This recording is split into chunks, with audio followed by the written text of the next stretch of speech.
নানুরের খুজুটিপাড়ায় আয়োজিত দুয়ারে সরকার ক্যাম্প পরিদর্শন করলেন জেলা পরিষদের সভাধিপতি কাজল শেখ, সমষ্টি উন্নয়ন আধিকারিক সন্দীপ রায় সহ নানুর ব্লক প্রশাসনের একাধিক আধিকারিকরা।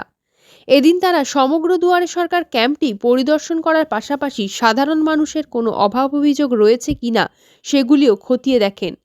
সেগুলি খতিয়ে দেখার পর ওই ক্যাম্পে থাকা একটি স্বাস্থ্যের বিভাগে গিয়ে ব্লাড টেস্ট ও প্রেশার চেক আপ করান। বিডিও সন্দীপ সিংহ রায়, জেলা পরিষদের সভাধিপতি কাজল শেখ, অতিরিক্ত বিডিও সিদ্ধার্থ ভট্টাচার্য।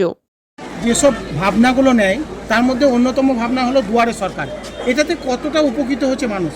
দেখুন, বিগত দিনে গ্রাম পঞ্চায়েত, পঞ্চায়েত সমিতি, জেলা পরিষদ যে কোনো একটা পরিষেবা নেওয়ার জন্য একটা প্রান্তিক মানুষ তার পায়ে চটি ক্ষয় হয়ে যেত, কিন্তু পরিষেবা অবশেষে পেত না। কিন্তু মাননীয় মুখ্যমন্ত্রী মমতা বন্দ্যোপাধ্যায়ের এই যে মস্তিষ্ক পড়ছে দুয়ারে সরকার প্রকল্প, এটা সরকারকে মানুষের বাড়িতে বাড়িতে পৌঁছে দিয়েছে, যার ফলে বিগত দিনে দেখতে পেয়েছেন আমরা এটা নবম পর্যায়ে দুয়ারে সরকার চলছে। আমরা এখানে এসে হাজির হয়েছি। এখানে আমাদের বিধায়ক সাহেব আছেন, আমাদের ব্লক সমষ্টি উন্নয়ন আধিকারিক সাহেব আছেন, গ্রাম পঞ্চায়েতের প্রধান থেকে শুরু করে সকলে আমরা আছি। সকলে মিলিতভাবে এটাকে আমরা দেখছি, পর্যালোচনা করছি। এখানে কয়েক হাজার মানুষ সমবেত হয়েছে। যদিও দুয়ারে সরকার ছাড়াও বছরে 365 দিন ব্লকে এইসব পরিষেবাগুলো দেওয়া হয়ে থাকে, তবুও লক্ষ্মী ভাণ্ডার মায়েরা তারাও এসেছেন, যাদের বয়স সবেমাত্র পূর্ণ হয়েছে। কন্যাশ্রী বোনেরা এখানে হাজির হয়েছে। হায়ার এডুকেশনের জন্য যাদের আর্থিকভাবে সহায়তা প্রয়োজন তারাও এখানে এসেছে। সবথেকে বড় বিষয় আমাদের মধ্যে প্রচারের আলোয় আনার জন্য বলবো, যেটা হচ্ছে আমাদের কৃষক বন্ধু বা কৃষক ভাইদের জন্য আমাদের মাননীয় মুখ্যমন্ত্রী মাননীয় মমতা বন্দ্যোপাধ্যায় 2018 সালের প্রাককালে যেসব কৃষকদের ইলেকট্রিক বিল অনাদায় আছে বা বাকি আছে তাদের ক্ষেত্রে বড় পরিষেবা দিয়েছেন, যেটা হচ্ছে 2018 সালে আগে যাদের বিল বাকি আছে সেই বিলের যে ইন্টারেস্ট সুদ সেটা মুকুব হবেই। তাছাড়াও যে বিলটা ছিল সেই বিলের অর্ধেক পয়সা দিয়ে তারা পরিষেবা পাবেন বা মুক্তি পাবেন।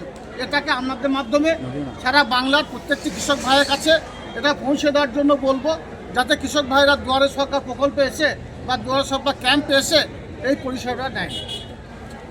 কি দেখলেন এবং এখনো পর্যন্ত এতদিন ধরে যে দুয়ারে সরকার হচ্ছে এর ফলে মানে মানুষ কতটা খুশি বলে মনে হচ্ছে? এর ফলে মানুষের মনের মধ্যে বা মুখে শুধু হাসি ছাড়া আর কিছু দেখতে পাচ্ছি না।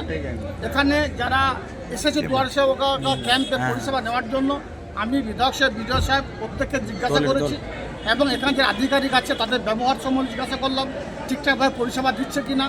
তো না, আমরা তাদের কাছ থেকে যে বিষয়গুলো আমাদেরকে জানালো না, তারা সঠিকভাবে পরিষেবা দিচ্ছে এবং বিগত দিনে দুয়ারে সরকার ক্যাম্পে যারা এসেছে তারা সঠিকভাবে পরিষেবা পেয়েছে।